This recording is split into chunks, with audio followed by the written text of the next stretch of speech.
Hey there, Internet friends. Welcome to another episode of That Nerdy Site Show, weekly podcast where the team members from That Nerdy Site get together to talk about our lives and all of the nerdy things we love about them. I'm your host, Trevor Starkey, and I want to give a special thank you to Frank Bazzani and Jazz Foster for holding down the fort last week while I took a little much-needed and much-appreciated vacation, even if I thought it was hilarious that they were literally popping a bottle of champagne at the notion that Dad was away. But thank you for them for holding down last week's episode. Joining me this week, we have Logan Wilkinson. How you doing, Logan? I'm doing great. How are you doing, Trev? Doing good. Like I said, just got back from a vacation away, which is is definitely a thing that is not for everybody. And I specifically actually traveled away, so I got on a flight and went to Sacramento to visit an old friend of mine, and was very anxious about all of the COVID ramifications of that, and I'm basically staying in quarantine now to see, hey, hopefully I didn't catch anything, but it was very much needed. It was just kind of it was a weirdly domestic vacation where we just kind of stayed in most of the time. We went out, grabbed ingredients, basically just cooked all weekend, watched a whole bunch of movies, caught up, just had a very nice time. And it was she picked me up at the airport and hugged me, and I was it was weird because I was like, this is the first time I'm having contact with another person in 4 months. Yeah, right. And I it was surreal how much what an impact that had. And so yeah, it was just it was a wonderful week. She has a little dog, Quigley, so I got to have lots of dog cuddle time and walking. We wouldn't and took the dog on walks. She just moved to Sacramento, so we'd kind of went to a lot of her nearby parks and kind of got her a little bit situated and familiar with the city a little bit more. So, yeah, it was very much what I needed to just kind of get away from everything. And I really appreciated it. Really had a great time. So shout out to her. Thank you to her for hosting me and everything. But she said, don't put me on blast for making you travel in the in the COVID apocalypse. I was like, no, you didn't make me do anything. I did it completely of my own volition, all that stuff. But thank you to her. So yeah, how are you? How are you doing with how are you during my week away? I guess. Yeah. It was interesting for me. So as we'll get to in a minute, I watched last weekend you were away, watched a Pixar movie, which is becoming kind of a staple. Teased its Finding Nemo. We'll get into that more later.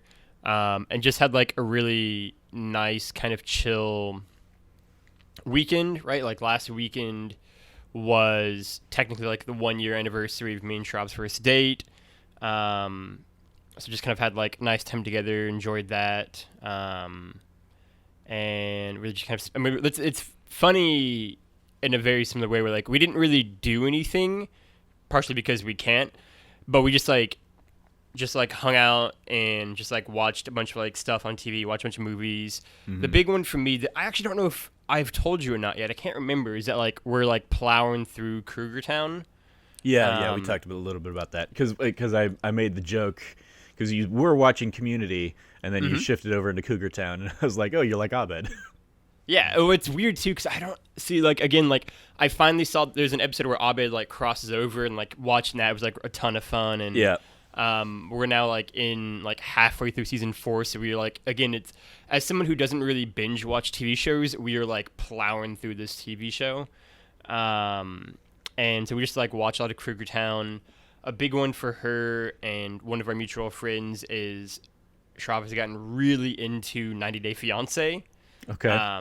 So she's been she's been watching that, and so it was this weird dichotomy of we'd either be watching Cougar Town or watching a movie. We watched it wasn't Aladdin. It was another Disney movie we watched too, in addition to Finding Nemo.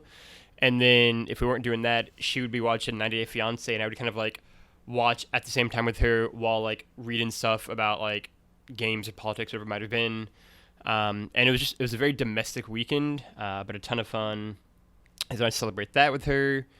And then this week has been a lot of, again, just kind of watching things. We were also, I was rewatching technically. Shrab was watching for the first time Temptation Island season 1, which within like the mythology of the kind of like Austin beer night group that me and Jazz are part of. That Renee, if you listened to that News You Care About, was on. He's kind of like a founding member of that group.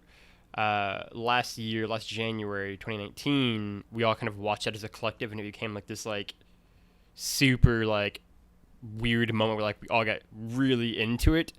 And so it was like Shrab was finally watching it with Renee and his wife over Zoom. We were all kind of watching it together, and so we finally finished that this week. And then it's just kind of been picking away a little bit more at Cougar Town, alongside some other entertainment things that happened that we'll get to in a minute. Yeah, that just reminded me. So my friend that I went and visited, she got me into a Marvel trivia night thing that she's been doing with some of her friends, and basically like pulled me in as a ringer. And during the most recent game night kind of thing, we realized, oh, she hasn't watched any of the Spider-Man movies because they're not on Disney Plus and she doesn't have access to them. So I took Spider-Man: Homecoming and Spider-Man: Far From Home with me, and we watched both of those and Spider-Man: Into the Spider-Verse. Which, if you know me, is a near and dear film to my heart. So it was really great getting to kind of introduce her to all of those things. And I was like mildly like, she's a tough person to watch movies with sometimes, because she loves to ask like about the twist that you're not really supposed to guess, like right before the twist is about to happen. So like during Spider-Man: Homecoming, spoilers for Spider-Man: Homecoming, she's like, "Oh my God, is he your dad?" And I was like, "You're about a minute ahead of the movie, but yes." So like I was like, I don't, because she's gotten mad at me in the past when I haven't told her things. And so I've just gotten to the point where I'm like, okay, well, yes, I'm gonna answer your question, but also like give you enough of the like scolding that just don't ask the question, just enjoy the movie. Sure. But that was fun, just kind of sitting down, like, because she did the same thing with like Mysterio. She's like, wait, isn't Mysterio a bad guy? I'm like, well, it depends on what marketing you've seen about this movie, I guess. And again, it was like she kind of figured out the twist like 2 or 3 minutes before. Or no, she figured it out like when they were in the bar, like right before he kind of makes his like evil villain turn kind of thing. And I was like, yes, yeah, like give it another 30 seconds and we're there. But yeah, he's a bad guy. Good job. I'm proud of you for, figuring that out. So yeah, that was a lot of fun too. And then she just also like really enjoyed, because she'd never seen any Spider-Man movie. And the first one we watched was Spider-Man Into the Spider-Verse. I was like, well, a lot of like the little references are going to go over your head, but I think you can still enjoy this. And she really had a good time with it. And then like when I was telling her about other Spider-Man characters later, of like, oh yeah, like Emma Stone was Gwen Stacy in the Andrew Garfield ones. She's like, Gwen Stacy like Spider-Woman Gwen Stacy. I was like, yeah, obviously different universes, and they didn't really explore that in Amazing Spider-Man, but yes, and so it was just, and then also going into like all of the background politics between Disney and Sony on Tom Holland Spider-Man movies versus Venom and stuff like that. She placated me very, very nicely when I was like trying to explain all this stuff at like 1 a.m. or something like that. So again, shout out to her. But let's dive into to one of the things you wanted to kind of bring to the show today. One of the shows you've been watching, I Survived a Japanese Game Show.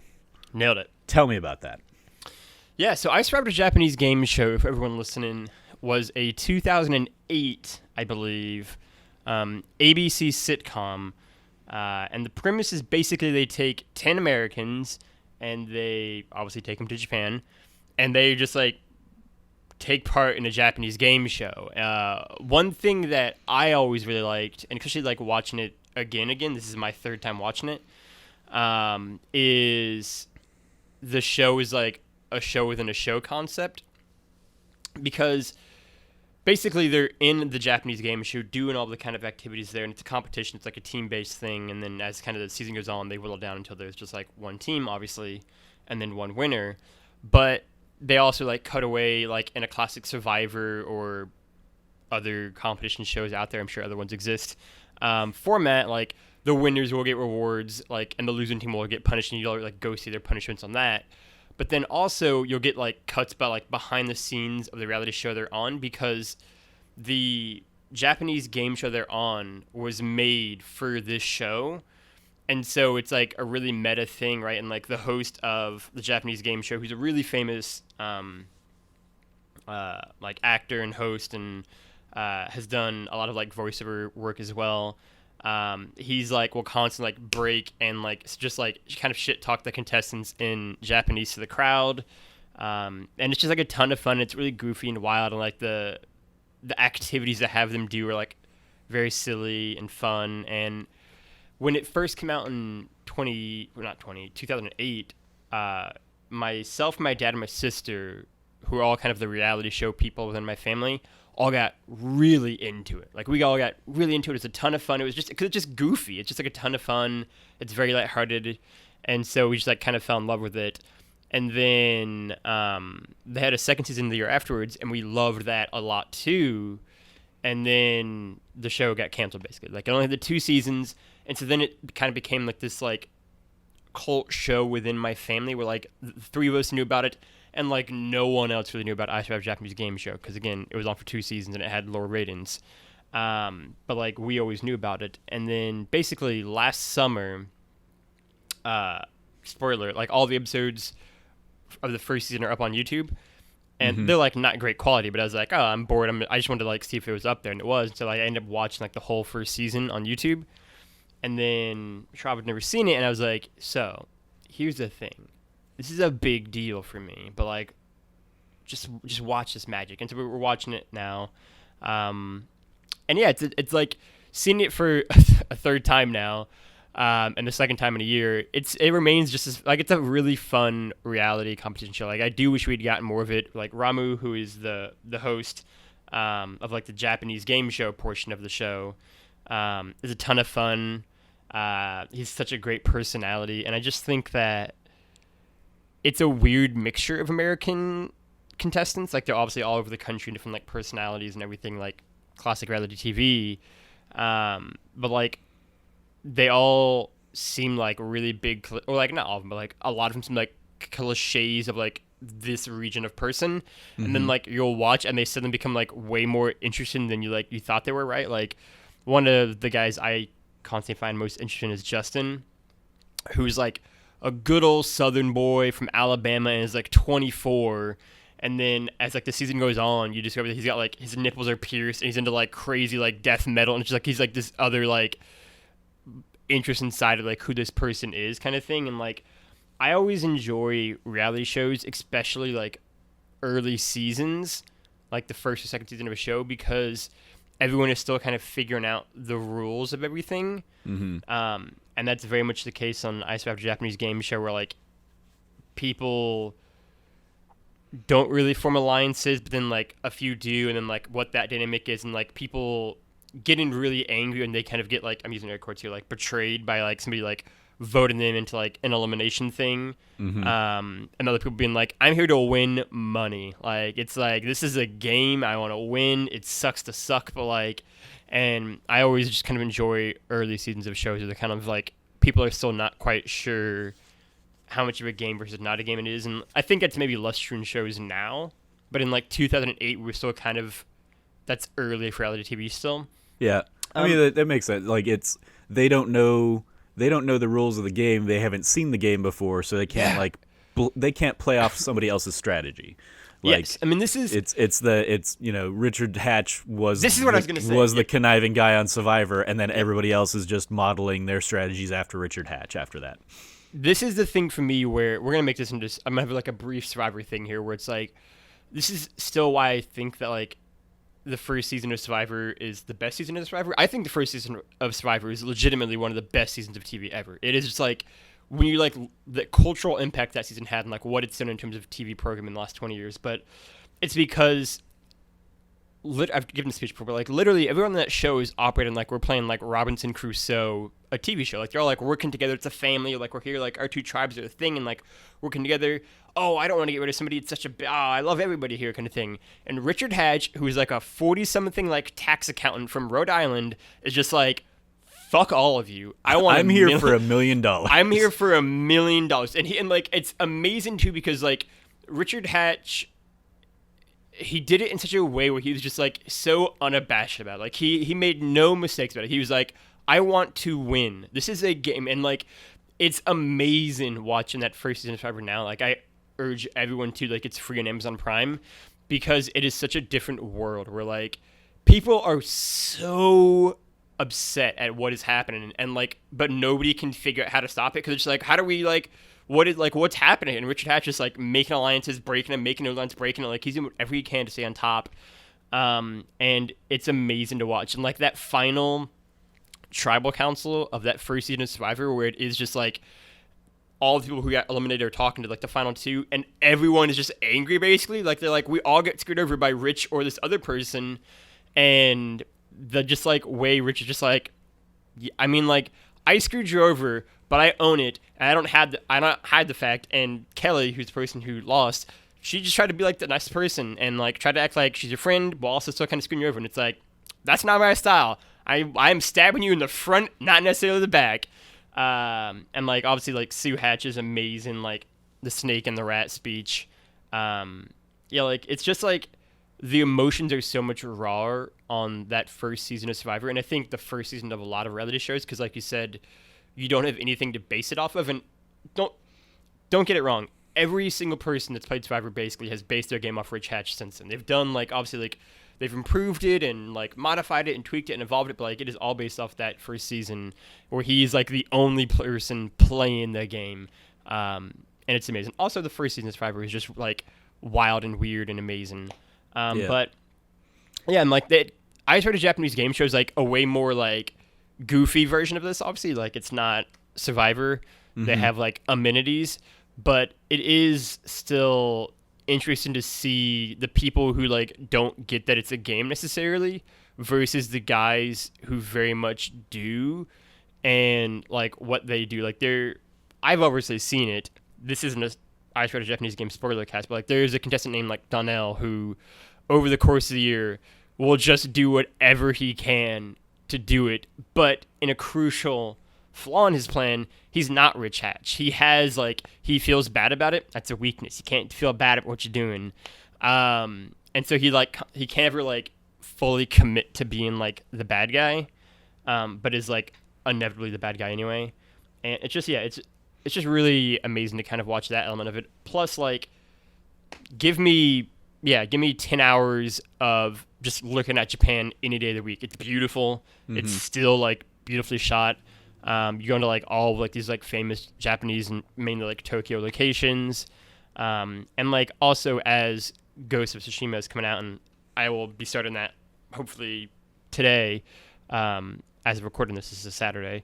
I'm very much in like that like Japanese mood, and so like it's definitely filmed that as well. But yeah, it's a ton of fun. Like, is it the best reality show ever? No, Survivor is, but it's really great. And like, I will gladly champion this show because I do think it is fun. I would love a 2020 remake. We'll never get one, but yeah, it's fun. So I'm excited for when we finish season 1 and then get to watch season 2 as a look ahead, because that's the season that I haven't seen in legitimately 11 years. I haven't seen it since it came out. It's like that's when we're like my memory's very fuzzy on. So that'd be like all new to me basically. It's interesting. We're recording this, like the day after G4 got reannounced. Yeah. As coming back, and it's weird because I have like, so my only interactions with G4 come from working a summer at the Santa Fe Opera, because their apprentice housing that they put us up in basically had cable, and that was the only time I ever had G4. And I also had Spike TV there as a result. And I thought these two were both on G4, but apparently only one of them was. But I spent most of that summer when I was watching TV watching either American Ninja Warrior, or I guess Japanese Ninja Warrior, like the original Ninja Warrior 2, or MXC. Most Extreme Challenge, and apparently MXC was a Spike show, so I was probably just like flipping through channels.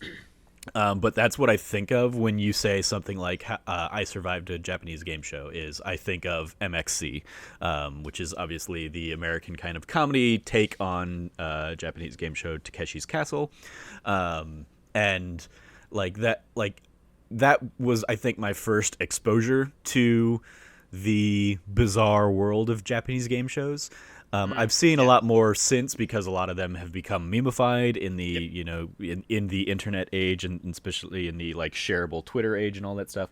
But also, I find them being a weird staple of Alamo Draft House pre-shows.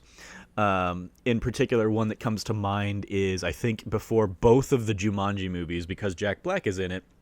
There was a Jack Black doing a game show where he basically put pantyhose on his head and had to, like, it was pantyhose tied to a wood frame, and he had to run across, maybe 10 feet or something to a candle and try and blow the candle out with the pantyhose on his head, kind of thing. And it was like impossible to do. And it's just very funny because of what it's doing to his face, and the whatever like reaction the whole crowd is getting, because obviously Jack Black, big American kind of boisterous kind of personality, he's doing it alongside I think a Japanese contestant there doing the same kind of thing. They're both running into struggles, and I just think of those things and the various other versions of Japanese game shows I've been exposed to largely because of Alamo Drafthouse pre-shows and stuff, and I'm just like, oh yeah, that's a weird like aspect of like the culture that I just don't ever like. That's not the first thing I think about when I think about like Japanese culture or something like that, but it's there, and it seems to be such a prominent thing. I remember another example would have been like Ryan Reynolds, as a promotion for like Deadpool, went out and did basically what was The Masked Singer, I think, before it like came over to stateside and became a big thing. But he did that over there, and it was just this weird like he was doing it to promote Deadpool for whatever reason, and that was how he was promoting it in Japan. And they used like the footage to promote it stateside because Deadpool is weird like that. But yeah, I'm intrigued to sit down and maybe watch an episode or two on ABC. You're championing it for it. That's the important thing to me too. Is that like if you listen to what I said and we're like, it sounds okay, but like I don't want to go on a different like streaming platform or whatever. They're all free on ABC. You can just watch them for free on ABC. Like they're like you don't have to buy like the ABC streaming app. I don't even know if they have one. Just go to ABC. Find a Japanese game show, you can watch it for free, or you can just buy the season for $15 on Amazon Prime. Like neither way is like a huge like, or watch an episode for like $2. Like you can watch a show for free on ABC. Looks great. Go to Amazon. Looks great.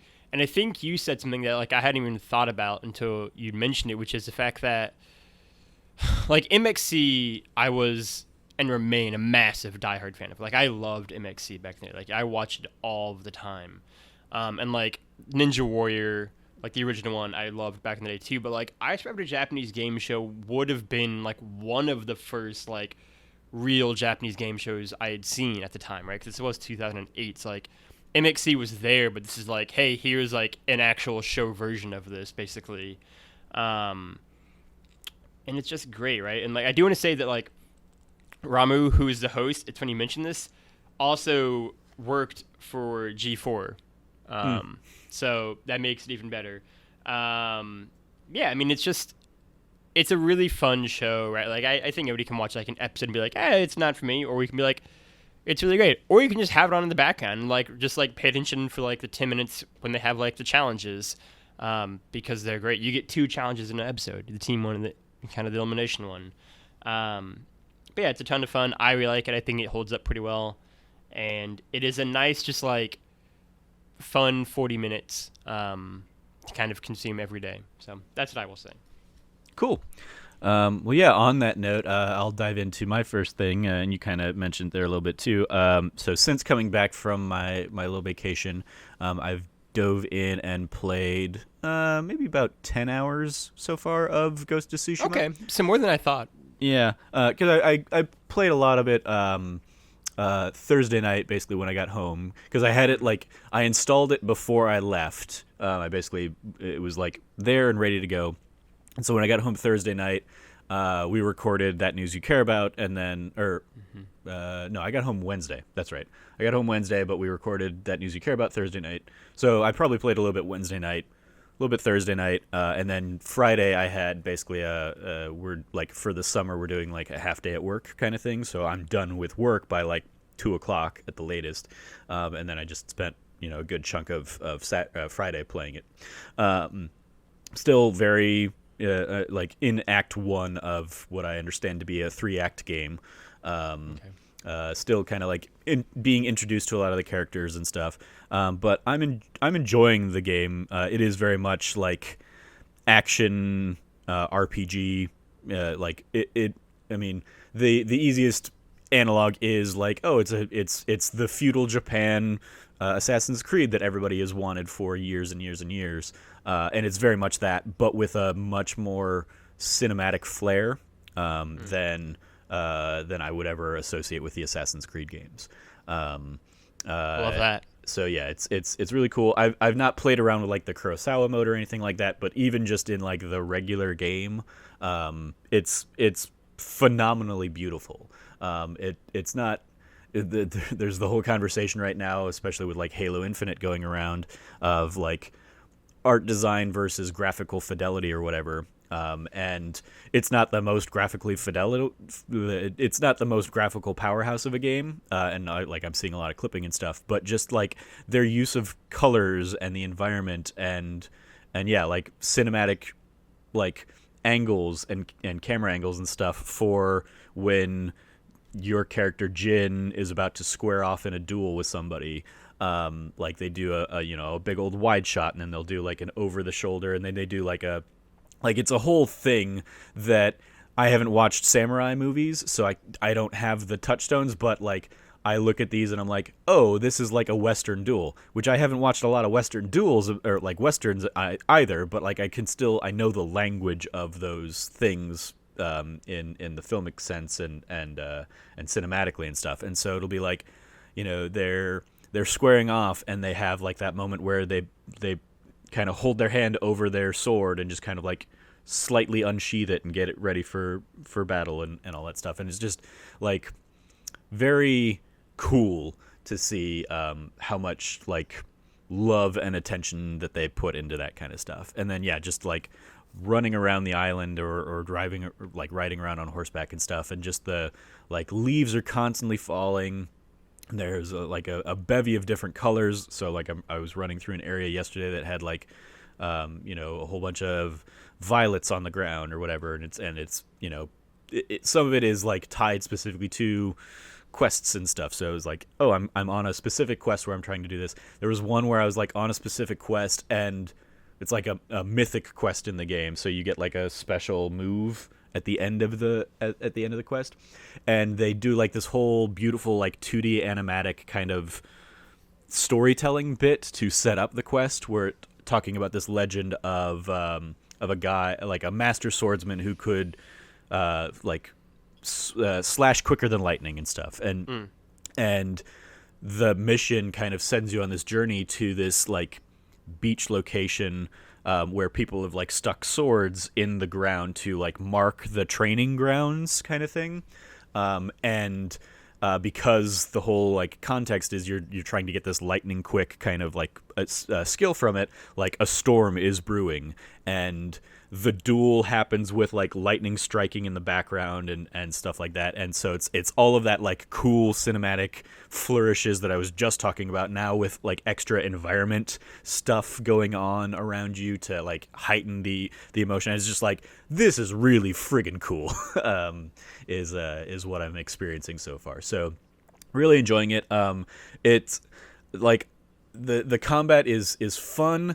I'm not a huge fan of some of the control schemes, just because like some of the like the tweet I joked out the other day was like even getting on your horse is R2, and I'm so used to getting on your horse being like triangle from like Grand That's what Theft you'd Auto mentioned, or Red Dead Redemption kind of games. Like mounting your animal is so often like triangle, and here triangle is heavy attack. So the first night I was accidentally just slashing my horse over and over again, and then your horse gets pissed off and like runs off, and you have to like call him back to you or chase him down kind of thing. I was like, oh, that's not great.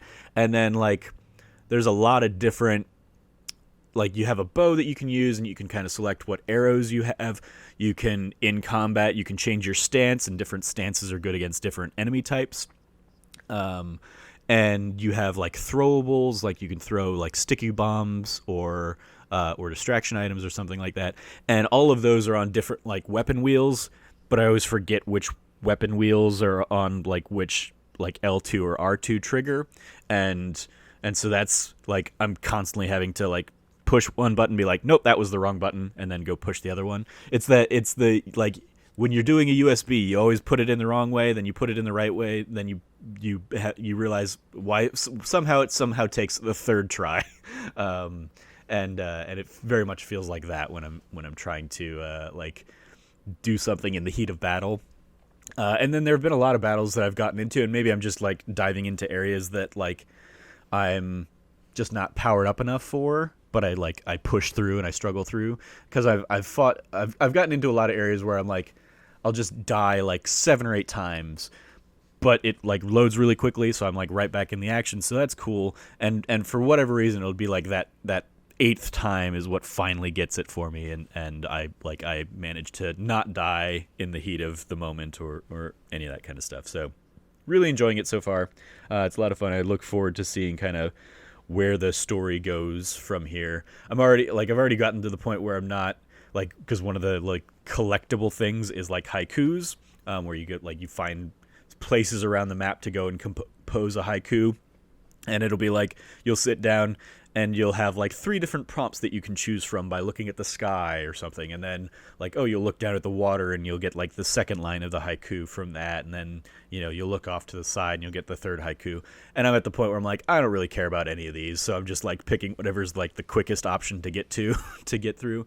But other than that, like, yeah, I'm enjoying a lot of the game so far, and it is a very fun game with a ton of things to do.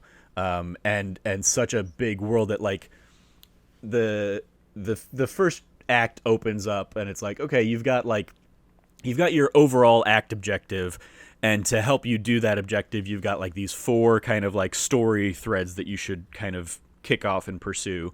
And like some of them were like so far down the map that it took me until like last night, after 10 hours of stuff, of just like going downward and like finding a lot of those hidden things on the island, that I finally got down there to like the last couple stories that were on like the southern part of the island.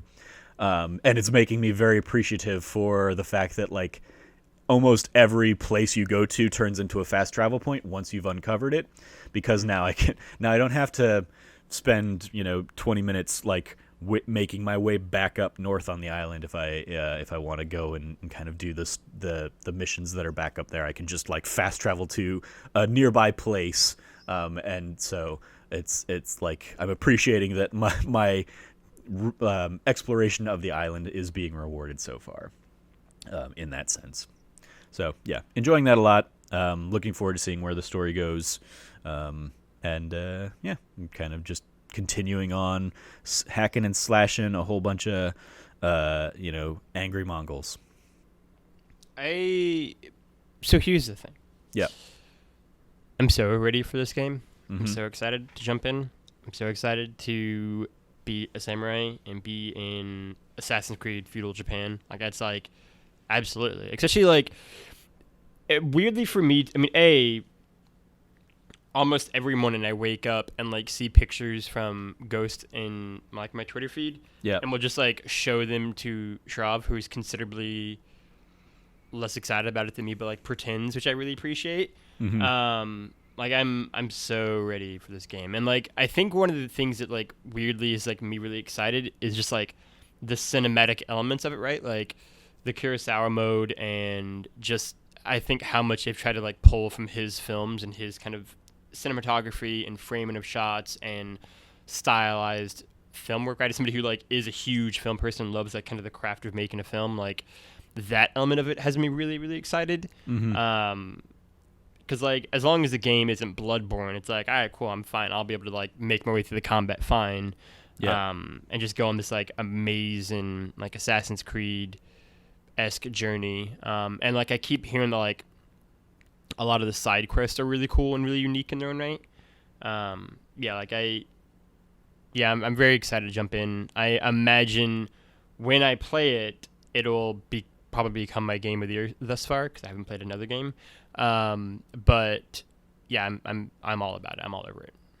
Yeah, that just reminded me. Like one of the other cool things that I'm really enjoying is and it's obviously something that they touted in like the state of play and stuff. But like the wind as the like waypoint mechanic kind of thing to like help guide you in this world is just a really cool thing. Like I almost wish, because you have to go into the map to like set the location that you want to go to for the wind to work, and I almost wish that there were like a way I could just like choose an objective at random to like go and do that without having to go into the menu every time. But that's like a minor little thing. It's still just really cool, just like riding along. And if I do get sidetracked by, you know, some Mongols that are like attacking peasants on the road or something, I take them out and then I free the peasant, and I'm like, okay, I'm turned around now, which way do I need to go? And just being like a swipe up on the touchpad and the wind points me in the right direction. It's really cool. And then also you have like if there's something nearby as you're like riding along, like birds will kind of like appear over you, and they'll kind of like fly in the direction of the thing on the map to kind of like also guide you without having to hop into a map and being like, oh, there's a question mark nearby. So that's another cool little like just subtle thing that I'm like, I appreciate that there is a like, it's one of the things I hated of Breath of the Wild was like just the open, like so openness of it that like you just had to find everything. And I appreciate that this is much more of a hybrid of things where like it encourages exploration and discovery, but there are also like objective waypoints and things guiding you in those different directions and those different paths.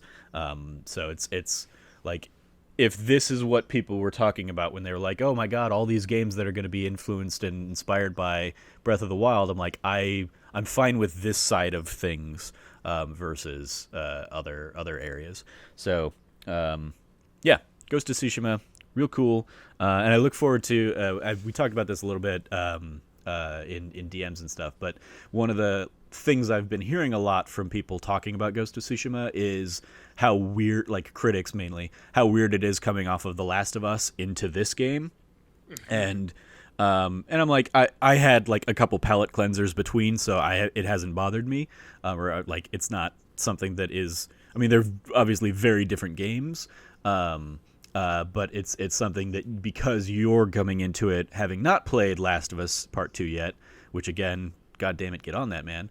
But it'll be interesting to see kind of like you playing this first and then going into Last of Us, what that change feels like, or how that feels.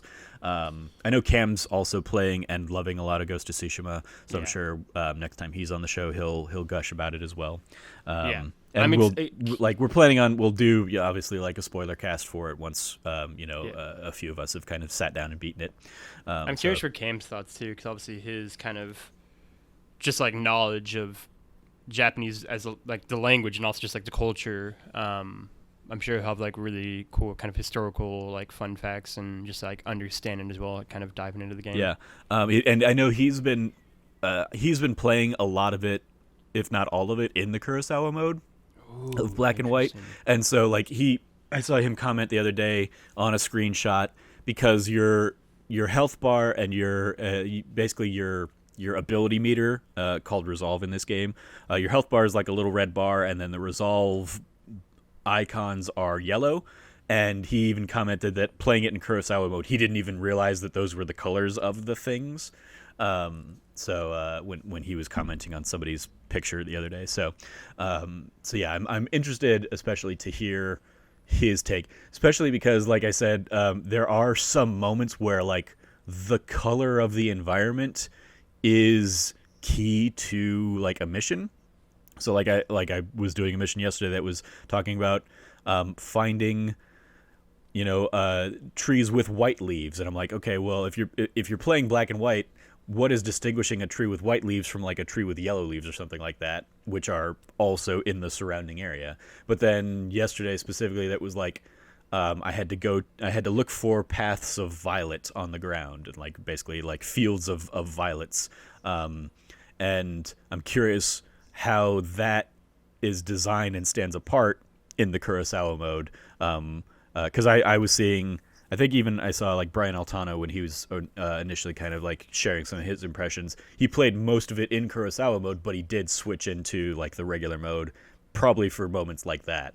Because I think he mentioned like, because color does come into play at some points in the game. So, but yeah, I'll be interested and eager to hear Cam's thoughts on the game as well. As a final thing for me is just I think the black and white mode looks beautiful. I think it's one for me that I would love. Like, I will for sure utilize when I just like spend hours in the photo mode of this game. But the game itself looks so visually stunning and colorful and vibrant that like I couldn't imagine not be like, I'm just like, again, like this game, I know the conversation around like graphical powerhouse versus like artistic style, but like this game is like just one of the most beautiful things I've ever seen in a video game. And like, I feel like I wouldn't want to deprive that world of the color that it kind of so richly has in it by playing it only in black and white. Like I feel like I'd only have it like maybe in like a duel, like maybe in like the duels have black and white on, like that could be really cool. But like it is so colorful and so vibrant. It's definitely a game like I will be interested like once I've played through it in the color mode to go back in and maybe play like parts of the game, or like maybe like restart a save of the game or something, and see what the Kurosawa mode looks and feels like, because they are. I was hearing somebody talk about how they do. It's not just like, oh, now the game is in black and white. They do add like extra kind of like Kurosawa inspired like sound cues and stuff like that to help really kind of hammer it home. So that's a cool little extra flourish, I guess, to it. One of the other things that I meant to mention when talking about like the wind blowing, like I think the speaker on the controller is such a dumb gimmick, but like hearing the wind kind of just like rustle through the trees, through not only the like audio on my TV, but also like just hearing it slightly on my come out of my controller, is like, it's actually a really good use of it. And I don't know why necessarily like it hits me, but and I might not have even noticed it otherwise, but like the way my audio is set up, I have to like actively turn on my soundbar when I turn on like my TV. So I could be playing the game if I just turn it on right now, and I could be playing it and it'd be silent just by default, but I would hear the wind coming out of the controller, and then be like, oh, that's right, I got to turn on the like the sound of the game. And so it's just like another weird little thing that I'm like I hated the baby crying at me in Death Stranding, so I immediately turned that off and shit. Or when it'll be like in a game, it'll be like, oh, somebody's talking to you over the radio, so we're gonna put that into the DualShock 4 speakers. I'm like, nah, I don't need that. Don't do that. But hearing like the wind rustling through the controller is pretty cool. And also on that, the lightning storm kind of sequence I was talking about yesterday, it was extra surreal because we had like a pretty like windy thunderstorm here in Phoenix yesterday, which is crazy rare in this part of the world anyway. But just playing that as like the trees outside my apartment window are like battering against they're being so heavily blown that they're like brushing up against my my window, which is probably like 15 feet away from them or something like that, and then just hearing the wind outside while I'm watching like this crazy epic storm on my TV as well, was just an extra little bit of like, this is really weird but cool, and I had a good time with that, while constantly also being afraid that like it was gonna knock my power out. But it did not. I survived the night, and I look forward to hopping back into the game a little bit more later today after we finish recording this. But let's switch back over to you. You mentioned earlier you've been kind of continuing through some Pixar movies and stuff like that. And since we're in the throes of our Hamilton episodes right now of that D Plus show, we wouldn't really get around to this in the immediate future anyway. But one of the ones you watched is Finding Nemo. So how's that movie hold up? Immensely well, right? Like I had said it before I started watching it, where I was like, I feel like Finding Nemo might be one of the funniest Pixar movies. And then watching it again, I was so blown away by it. Like, how true that is. Like, this movie is so funny. It's so clever. It's so witty. Ellen DeGeneres kills it as Dory, obviously, but Merlin and Nemo themselves, Gil, like the whole cast is just, I mean, Bruce, obviously, like the totality of the cast of characters all coming around to give this underwater world so much life and so much personality is like honestly shocking, because there are characters who will be in there for 2 minutes and just every single line they have, they just crush and then they're gone. They're never back in it again. Yeah, it's so funny. It's got so much heart to it. Like looking at it now, I'm surprised at how much of a just like complete package of a film it is. Like there's not really a like critique I can, certainly not a major critique I can levy at the film. Like it just does it so well. Like it's even cool like watching it again now with like my critics hat on, like the way that Pixar animates like the lighting underwater versus above water is like just small touch, but like done so well. Like it's a bit like, it's kind of like a bit like blurrier and kind of grainier underwater because there's obviously water everywhere, and then like above water it's a bit more clear and crisp. I thought it was such a nice touch.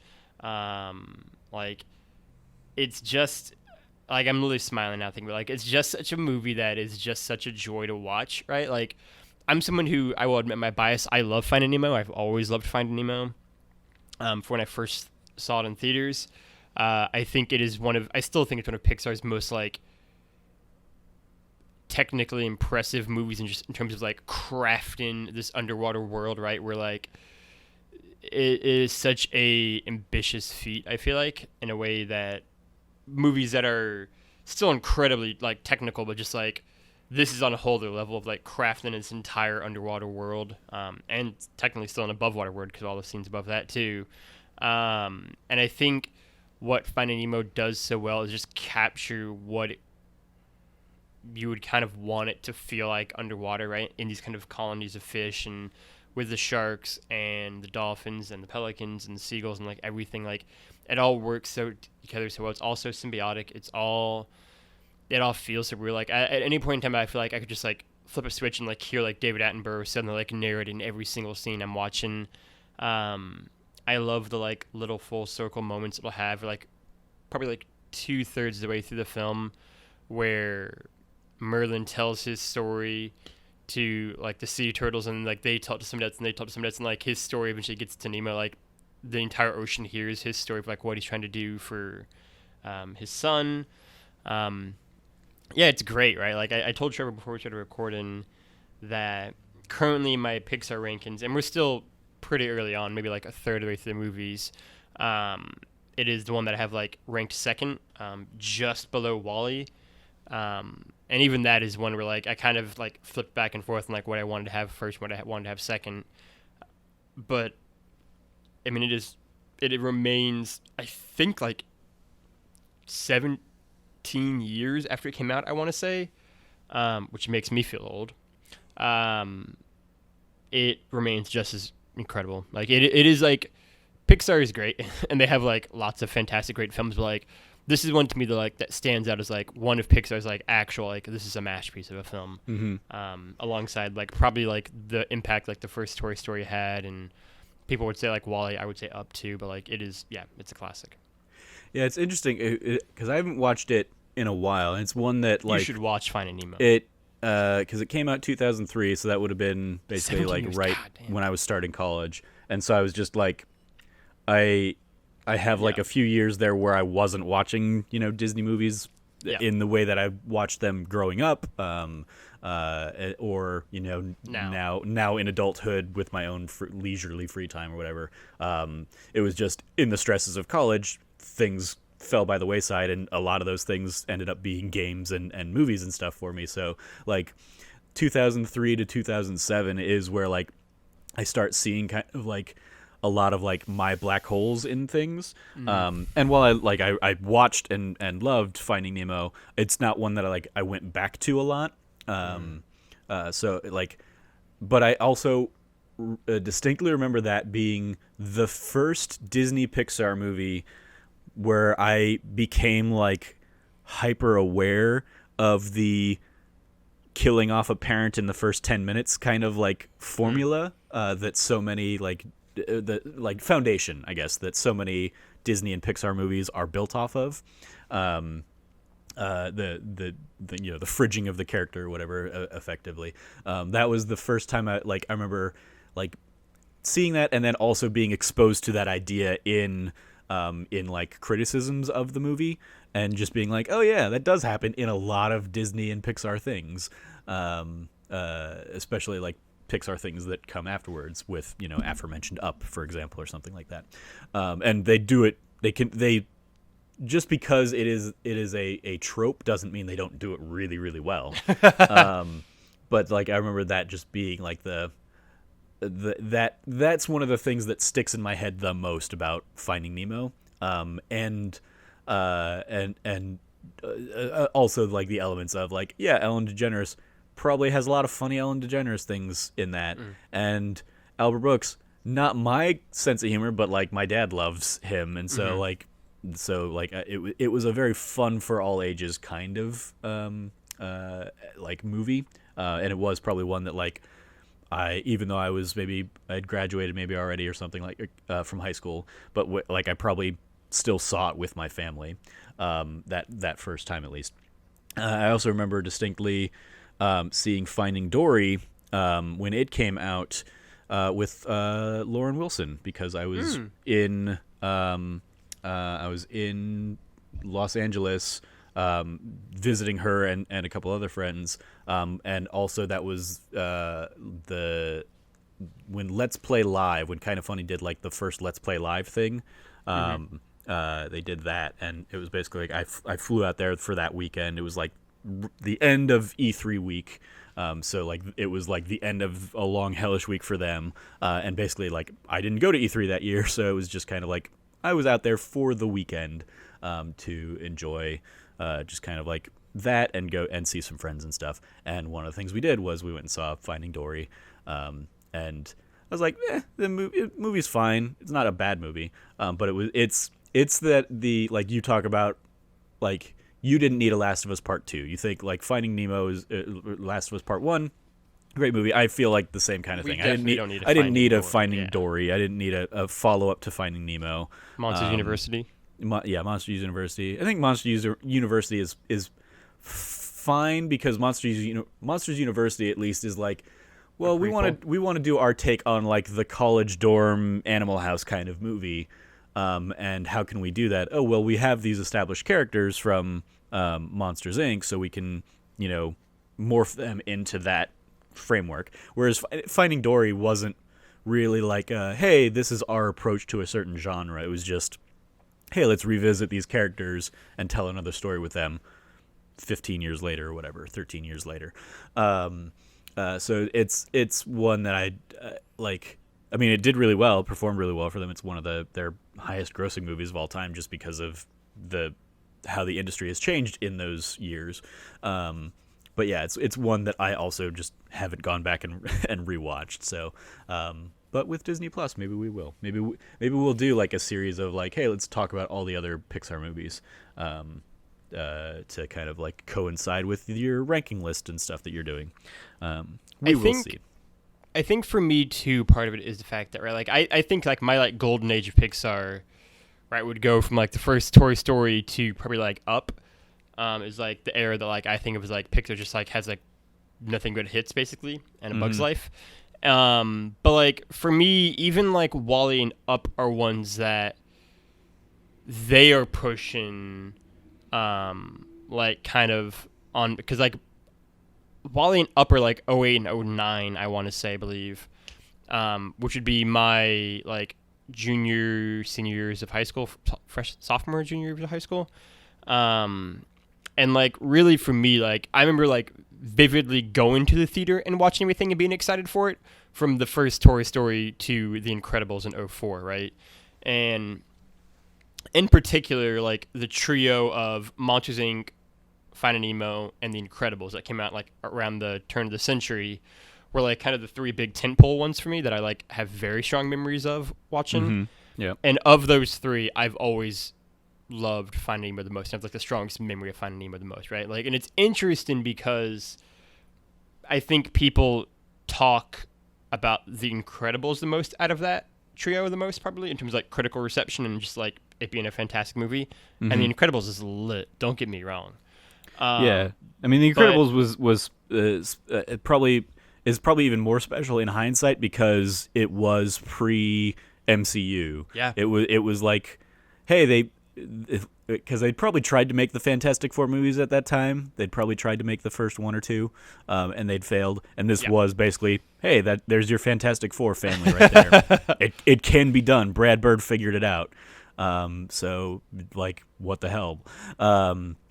But yeah, I would say of those three, yeah, Finding Nemo is probably my favorite of the three. But I do like I've probably watched The Incredibles more actually.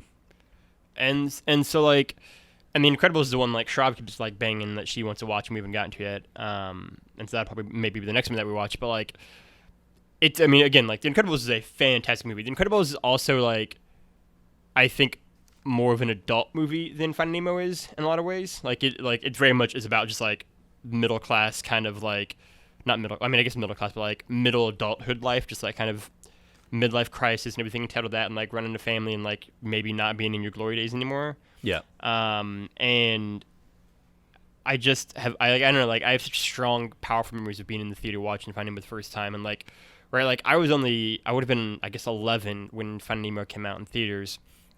And so the scene you talked about of like Nemo's mom, Merlin's wife, being like eaten and like all the kids being killed at the beginning of the film was still like new territory to me, right? Like they were like, I had seen The Lion King obviously, and I had seen other Disney Pixar movies, but like that was still like just kind of being the foundation yet. Like it was still being set at that point, like you already kind of mentioned. And so that like very much like hit hard for me at the time. And so, and like, even still, like, it's like, even watching it as like a 20-year-old adult now, it's like, it is like pretty dark. Yeah. Like, like even now, like, it is a very, like, it is just like, suddenly flips on a dime, like, it gets real dark. Yeah, I mean, it ups the ante in that it's not just the mom, it's the entire family of fish. Yeah, get wiped out.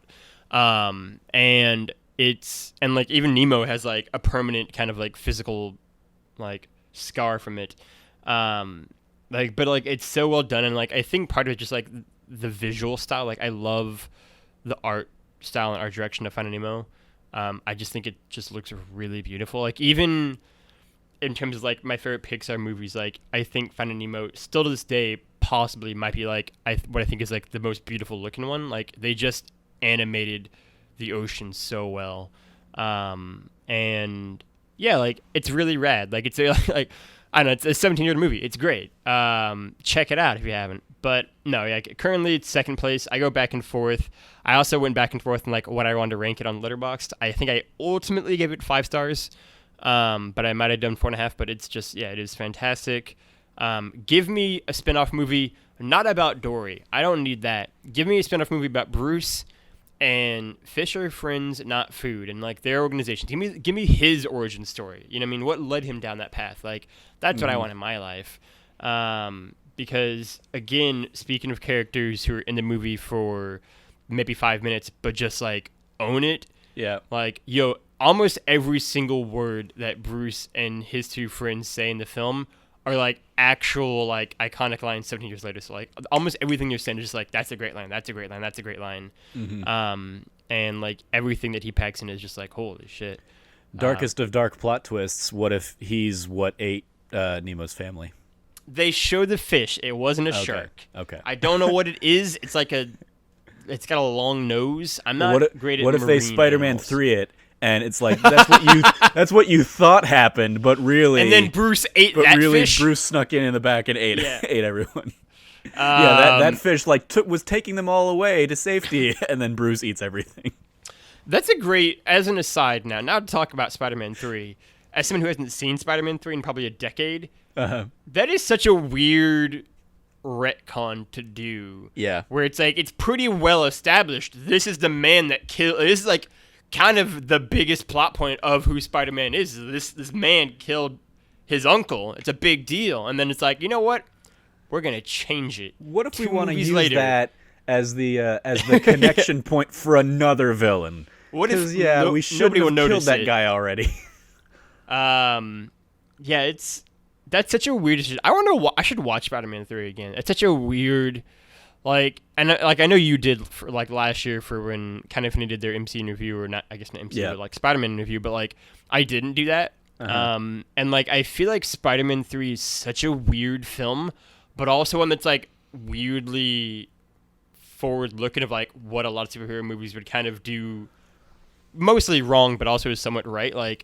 There's a lot that the industry didn't learn from Spider-Man 3 that I find really interesting as well. I feel like. Yeah, it's obviously the biggest thing on that that always gets pointed to that is they shoehorned in too many villains, which one villain. How about 4? Yeah, and it's because obviously Amazing Spider-Man 2 did the exact same thing. Yep. Oh yeah. To the point that they have Paul Giamatti heavily featured in all the promotion stuff, and he's in the movie for 3 minutes at the beginning and the end of the movie, and it's okay, but it's interesting because the thing, I always think about that whenever new news for the Matt Reeves The Batman comes out, because I feel like they've announced so many big stars attached to that project for all the villains. I'm like, how they're doing the thing we always hate, that they're putting too many villains in. And admittedly, they could easily put those people in, especially now that they're announcing that there's going to be an expanded TV show on HBO now, I think, to go along to tie into everything. So it's maybe they're just attaching these people to the universe, and they'll introduce them and set them up. You had Doc Connors introduced and as a runner throughout the entire series of the original Spider-Man, and he never became the Lizard. So you could certainly play around with that idea. I just don't.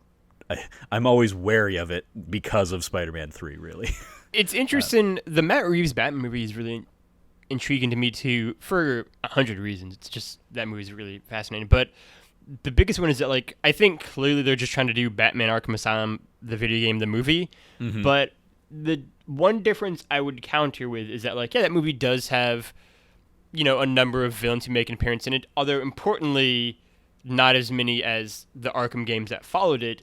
And I'd also tag on the fact that a lot of them are villains who just kind of get their stories told through the Riddler clues, but also Arkham Asylum is a 10-hour video game, and Matt Reeves' movie is probably going to be 20% of that length. And so there's less time to give everybody kind of a moment to shine in a 2.5 hour long at the most movie, as opposed to 10 hours of video game for Poison Ivy to get her whole section, and Scarecrow to get his recurring moments, and Joker to get his moments, and Bane to get his thing. It's there's a lot of those time for those 4 villains alone, let alone all the smaller ones like Zaz, to kind of get a moment to shine in a 2.5 hour long movie. So yeah, I'm pulling up the IMDb for that, and they have attached Catwoman, via the IMDb. They have Colin Farrell as the Penguin, Zoe Kravitz as Catwoman, Paul Dano as the Riddler. Ooh. Maybe that's all they have in terms of bad guys right now. I don't know. I guess that looks like that's it. So maybe it's not as bad as I thought, and maybe I'm just if it's actually going to be based kind of around an Arkham Asylum story, I imagine there's going to be a Joker in that movie, because Batman movies can't not do a Joker. Yeah, and part of it I think comes down to, does DC want to try and tie it into the Joaquin Phoenix Joker, or do they want to do yet another iteration of Joker? and all that stuff. Because you also have Andy Serkis in there as Penny Alfred and Robert Pattinson. I forgot of course, about that. Yeah, as Batman, and that's such a weird Jeffrey movie. Wright as Gordon. Commissioner Gordon, right? Oh, and I guess I guess I could count him. John Turturro is Carmine Falcone. Oh yeah, so yeah, he's a villain. Yeah, it's such a that's gonna be such a weird movie. Maybe that movie's gonna be a mess. I don't know, but like, it's interesting too because like Batman movies have made this mistake too, right? Like I would argue Batman and Robin, for starters, had like 15 Batman, like had so many Batman villains in it. It had Bane, Poison Ivy, and Mr. Freeze to begin with, and it didn't work because they couldn't commit to what villain they wanted to have to be the villain. And also for like a lot of other reasons, to be fair. Yeah. But like it, Spider-Man 3 is an interesting movie. I'll say that. Mm-hmm. I'll also say that like the Joker thing is a new thing, right? Like Batman movies didn't used to have this problem, right? Like he was in one of the first 4 movies out of Tim Burton and Joel Schumacher. He was only in one of the Chris Nolan movies. Like it wasn't a big deal until like that Chris Nolan was like, all right, cool, I'm done. And then DC was like, I don't know what to do now. We have to put him in every single Batman movie then. I mean, like, well, he is the iconic villain, so I get that. You know who I blame? You know who I'm going to pick on here? Who are you going to pick on? I'm going to pick on the Arkham games because they couldn't get off of the Joker, right? Like, and like them in particular, I got beef with because like, spoiler alert for a 10-year-old video game. Spoiler alert. I'm spoiling this game. They literally killed him off and still couldn't not use him in the next game. Like, and again, I think how they specifically went back to a prequel game to keep him in, and again, like for both those games, weirdly, they tried to hide the fact that they he just was like lied in those games, and he clearly he is like the only antagonist that Batman really has. And it's interesting because like I don't hate Arkham Asylum. I don't hate Arkham Knight by any means, or Arkham Origins. But like, I definitely understand why people are kind of annoyed by it because first off, like, if you just said the bad guy's Joker, people could have been like, all right, cool, I know what to expect. But it's when you do the weird, like, Arkham Knight in particular, like, you didn't need to lie to our faces for like an entire year. Like, could have been like, the bad guy is like Jason Todd is the bad guy, he's the Arkham Knight. Joker's gonna be in it again. It's gonna be chill, and I've been like, all right, cool. Like, I mean, I'm curious to see your take on that. But like the weird way you just like did stuff around that, and then Arkham Origins 2, it's like the bad guy is Black Mask. Joker's not in it. We're doing a prequel. It's gonna be lit, guys. Trust us. And it's like, why don't you just not be tricky like this? Like, and also again, I love the Joker. Joker clearly Batman's best villain. I get it. He's really great. But also, does he need to be in all 4 of these games as the central villain, even when he's dead in one of them and is just literally like a figment of Bruce Wayne's imagination, and then be like the actual villain who's acting like another villain and another one? It's like he had such a good, like, imagine we're back in like 2011, I believe. Arkham City comes out. It's a masterpiece. That game is great. I'll stand by it to my dying day. Joker is dead. Holy shit, it's a like 10 out of 10 knockout punch ending. Never saw it coming. It's great. It's still like one of my favorite Batman moments ever, any medium. And then he's not in anything else. That's so much more. And there's like Arkham Knight is like Batman having to deal with those ramifications, but like Joker isn't there. Like there are other ways you can explore that thing, or like have flashbacks. Dude, like you can do so many things without him being a recurring prominent presence actually physically in the game. Arkham Origins, you just don't really need him in it. But yeah, we don't need that much Joker. Anyway, Finding Nemo. Finding Nemo, real good. Yeah. On my end, back over to me. Another game I've been playing that has been like helping to wean me off of spending way too much time in Animal Crossing. I'm still spending way too much time in Animal Crossing, but it's less now. Is a game, and also this is also like ties in nicely to Finding Nemo because it's also a thing taking me back like 15-20 years or something. It's a game called Story Seasons Friends of Mineral Town. It is a remake of the Game Boy Color game Harvest Moon Friends of Mineral Town, and as I explained to Logan before we started recording, the reason it's called Story of Seasons now is because a different company owns the naming rights for Harvest Moon than the company that continues to make what were the classic Harvest Moon games. So they split off, and Natsume still makes Harvest Moon, and those are mostly garbage these days. And then this other company, Marvel Seed, or Marvel X Seed, I think, or Marvel. No, it's published by Xseed Games. Marvelous, I think, is the developer. I don't know, but they make the classic Harvest Moon formula with a lot of the classic Harvest Moon characters, but now they're called Story Seasons games. So that's why that whole thing exists. I'm really enjoying this because it scratches that like farm itch that I really haven't gone back to since Stardew Valley a few years back. Also, side tangent, I'm finally sitting down and reading Blood, Sweat, and Pixels by Jason Schreier. And Absolutely. one of the chapters I read was the Stardew Valley chapter, talking about Eric Barone, I believe, Concerned Ape on Twitter, and basically like his 5-year journey to make that game, stemming entirely from like him and his partner having a shared love of Harvest Moon, Back to Nature, and the original Harvest Moon on Super Nintendo and stuff. So it's just a fun little like full circle kind of thing, and just a real cool story because like they kind of do like they do like the lead up talking about the long journey to making that game, and he was just like he completely learned how to do it all himself and everything, and then he like pushes like the go live on Steam button, and then like he checks in to see like how well did the game do, and then like it cuts to like Jason Schreier meeting up with him before PAX West 6 months later or something like that, and they kind of do this like just kind of nonchalantly, now he's got $20 million in his bank or something like that, from going to like him and his partner like struggling to keep up with bills on a 2-bedroom apartment or something like that, to multi-million-dollar game developer, and just it was a fun little like good for that guy, because that is a real good game. But Story Seasons, Friends of Mineral Town, very much kind of like an up-resed version of in my opinion, one of the best Harvest Moon games. Friends of Mineral Town on Game Boy and Back to Nature on the original PlayStation are my favorites of the series, and this, like the up resing that they do and kind of the redesign of it that they do for the Switch, pulls in a lot of elements from Back to Nature, which are much appreciated by me. They throw in a couple new characters. You can now do like same-sex romance if you want. You can kind of play around with those options, and it's fun. I'm having a good time with it. I'm about halfway through like the first summer season, so still very early on that. But I'm basically hopping into that and playing like a few in-game days before I go to bed each night, kind of thing. And it's been a nice little nostalgic, like lighthearted, let me clean up a farm, go plant a whole bunch of crops, feed some chickens.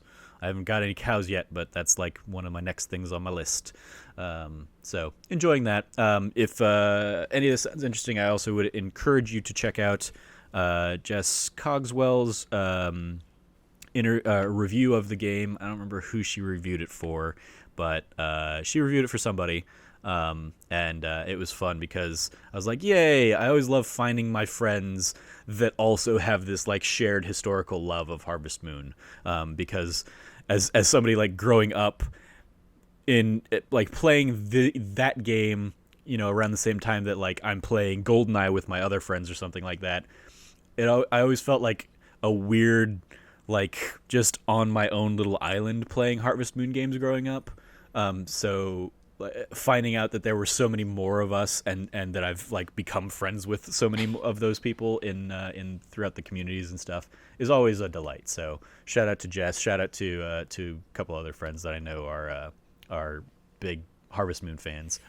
Britt Brombacher, blonde nerd from What's Good Games. Like I will always remember bonding with her and like just like meeting her, and then like we spent the whole like evening just talking about Harvest Moon and our shared love of that series growing up, and that was like my first introduction to her in person after having like enjoyed some of her videos and stuff online. So so that was really cool too, and I know she's been enjoying the game. So shout out, just a quick little like yay story seasons and building a farm and growing crops and stuff. So let's throw it back over to you for your last little big one here. New Taylor Swift album came out, Folklore. Tell me about Folklore. Yes, so this is gonna be a brief one because again, I like I told you before we recorded, I haven't done my traditional like listen to it like a few times front and back, really kind of get in the weeds of it. So this will be just like a short like Logan 30-second review that's longer than 30 seconds. Folklore, but it's great. It's really interesting for me because I think that Folklore to me represents a really interesting like full circle moment for Taylor Swift, right? Where it's kind of her coming back to like a more folk kind of like indie aesthetic vibe musically. It reminds me quite a bit of something like Red, which is my favorite Taylor Swift album, I'd probably say. After kind of she went like full-fledged pop in 1989, which is still a phenomenal album, and then Reputation, not, and then Lover, which is very much a fantastic album. So it's interesting to kind of see her go back to that route. It's interesting to see her really kind of focus on crafting like these like long-form stories within her songs. She's got like a trilogy of songs in it. I think things like Last Great American Dynasty, for example, are really beautiful and very fun. The One, I think, is just great. Cardigan, people are talking about a lot, is good. I think it's just, for me, a really interesting moment for Taylor, right? Like, I don't know what her, like, next step looks like, really. But I think that I'm excited to see what she does from here because I think Folklore could be a really interesting like pivot point for her. And so in that regard, I'm very excited, right? Like if this is like her doing like, all right, cool, I'm going to go more like indie and more kind of folky again, I'm for that. If she just says like, you know what, this is a one-off in the middle of a pandemic, I get that too. Mm-hmm. But I think the potential for her to keep evolving, right? Because, like, for me, when you look at, like, the 8-album arc of who Taylor Swift is, it's most interesting because she's someone who just kind of keeps evolving, right? Like, obviously, if you're, like, a country music diehard fan, you kind of find it annoying that Taylor Swift kept making music after, like, 2011. And if you're somebody who, like, loves pop and that kind of genre of music, you just kind of think that Taylor Swift didn't really make music before like 2013. Like my sister didn't listen to anything T Swift did before 1989. But I think actually watching her whole arc, it's really interesting because every album is kind of a little bit different. It kind of builds on what the last one did, or is kind of a rejection of what the other one was. Like I think Lover is very much a rejection of Reputation. And then I think Folklore is this interesting full circle moment back to something like Red. It is I think, embrace of a lot of kind of the mantra and the spirit she was trying to put into Lover and kind of where she's at in her life now, but done in a kind of more folk aesthetic instead of a pop one, but still very much kind of similar vibes. It's her going back to kind of these longer form stories. And I'm also just here for anything that involves Taylor Swift being this incredible, strong, and brilliant woman that she has just like grown into over the last 13 years roughly that she's been making music, right? Like, I think she's at the point now where she's just here for absolutely zero shit and is going to call people out for their shit. And seeing that on Lover and seeing that in Folklore and how she does it and the way she tells those stories and kind of calls these things out, I just find continuously like really amazing to watch, right? Like Folklore is great. where does it rank in my overall Taylor Swift ranking? That's a ridiculous question. Far too early for that. It's better than Reputation. It's better than her debut album. From there, I would probably say like I could see Folklore maybe getting into like top 4, probably maybe top 3. I need to listen to it much more. I will say as a final note though, because this isn't gonna be like a quick Folklore review, because I'm just not. I gotta listen to it way more times, but just from just from the test of like putting your headphones in and going for a walk and listening to music, it is the Taylor Swift album that I've like enjoyed doing that the most with, outside of Lover, in probably 6 or 7 years. It is very good. Again, since like Red, probably. It is very good, just like going to walk and think. Yeah. So my like Taylor Swift discography history, it like I would listen to like, and I enjoyed a lot of her like singles from her like her country days, but I don't think I ever really listened to any of those albums in their entirety. So I'm sure there are many Taylor Swift songs I've never even heard. And I think 1989 is when I started actually like I would download the albums to my phone and I would just kind of like let them play kind of on repeat or something like that. So 1989, Lover, and now this. And I only listened to this album once, really. I pulled it out when it came out, Thursday night.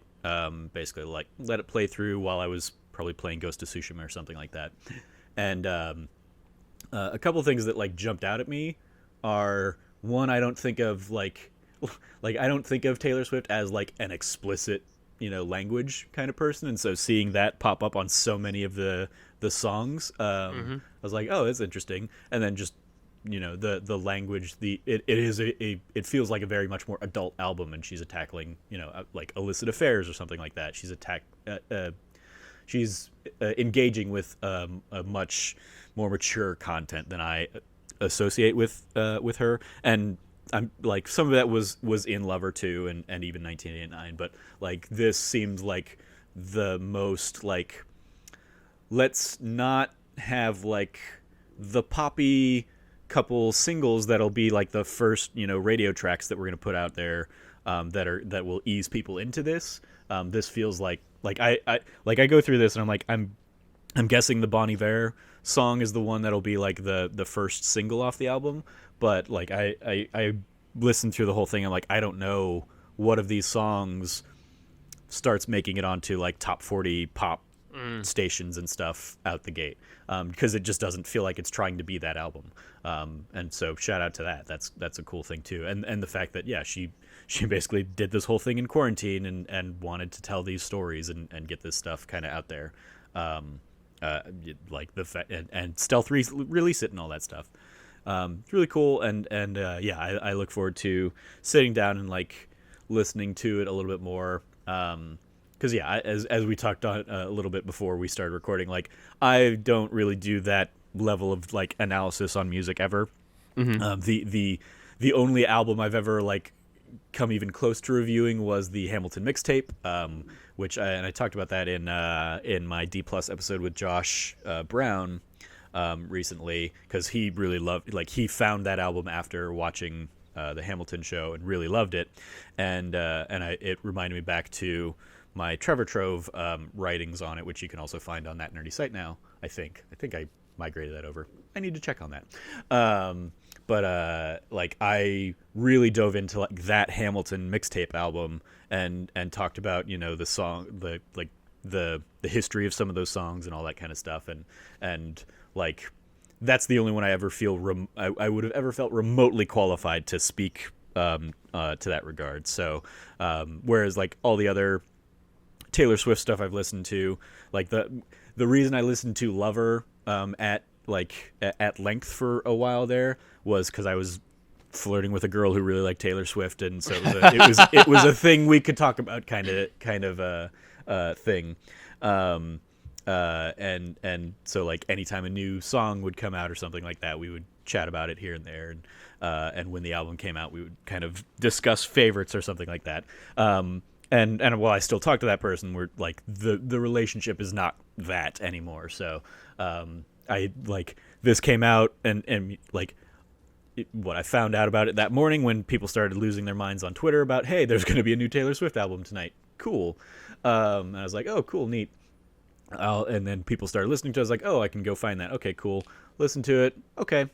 Haven't felt the urge to go back and listen to it again since. So, but talking with you about it, like, is reminding me, oh yeah, there's something there I should go and check out and examine, because yeah, she's, I mean, as a performer, I've always like supported her, and there's an element of it that is like I support her still to this day because I think Kanye West was an asshole when he interrupted her like awards speech bullshit, and so like I've like that was a moment in my life where I was like, well, fuck Kanye West, and you know, good luck to this Taylor Swift person, even though I didn't really listen to her music at the time or any of that, like outside of like the singles I'd heard.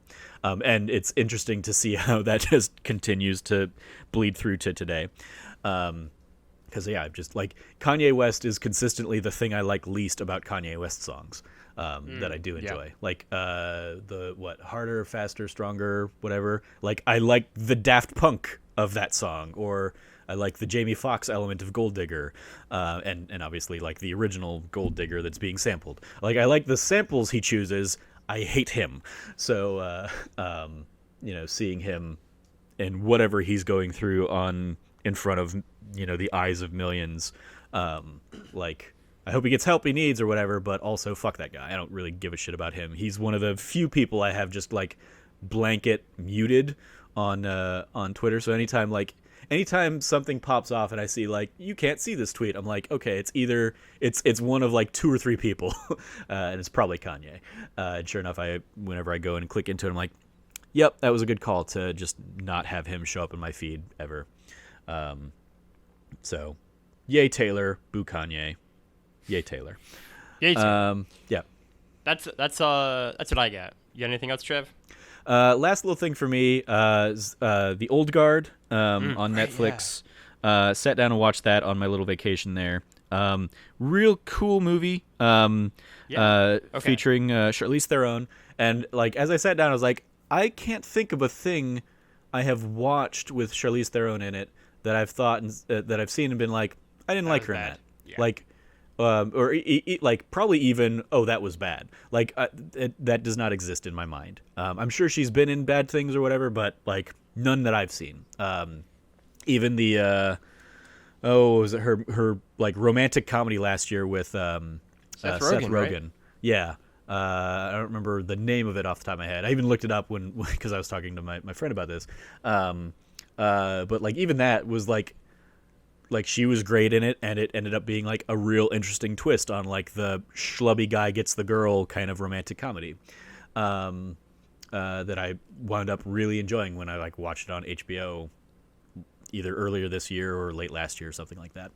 But like this feels very much and the comparison is there a little bit in terms of like the kind of character archetypes, but it feels like Hancock, which is another one I recently went back and rewatched, and because it's so the premise for those unfamiliar of The Old Guard is this group of eternal characters that they don't know why they have kind of immortality, but if they die they are resurrected until they aren't, and there's no real rhyme or reason seemingly to, you know, when somebody stops coming back.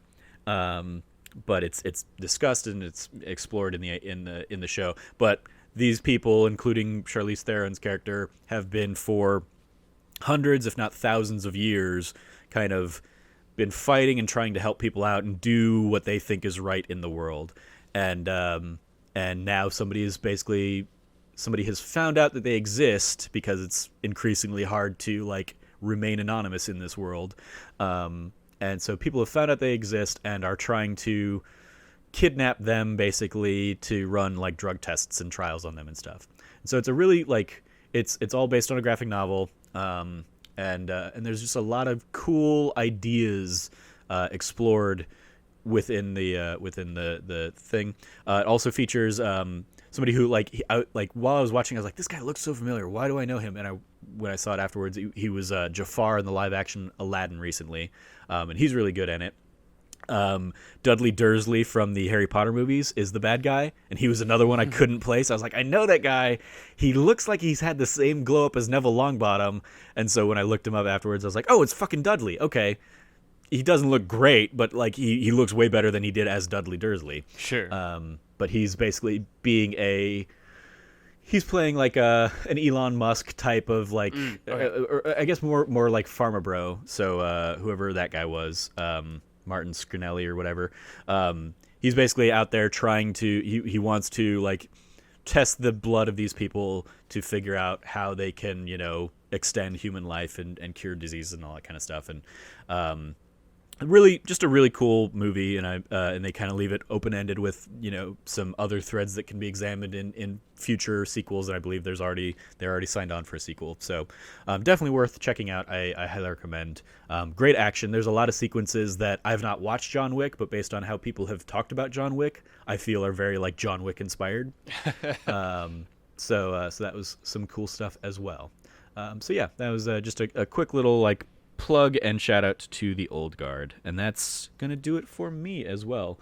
I guess actually tangential shout out that like is related to the Old Guard, because another movie I watched this weekend is called The Losers, and it's a 2010 movie also based on a graphic novel, featuring Idris Elba and Chris Evans and Jeffrey Dean Morgan, and it's another like it's kind of a crew of like military guys that are kind of burned. It's Burn Notice meets like The Boys, I guess, a little bit. If you've seen that, it's basically just a group of guys that kind of get burned from the government and or from a person within the government, and they are left in Bolivia, and they like everybody thinks they're dead, and so they have to figure out a way to get the guy that like burned them and figure out what he's up to. As well as just try and get home. Zoe Saldana's also in it. She's really good.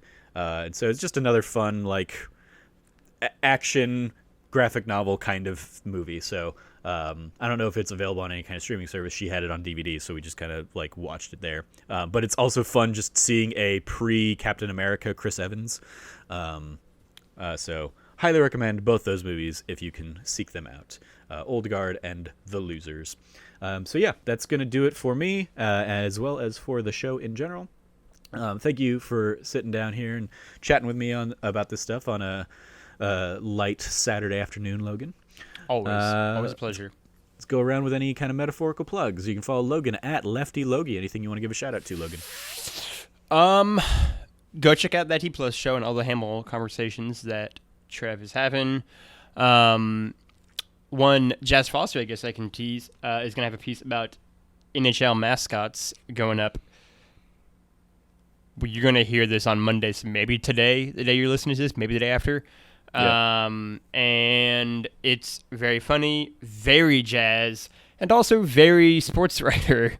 So that'll be a ton of fun. You can go check out as well. I'm sure it'll make people super pleased, and they will all agree with her rankings on that one.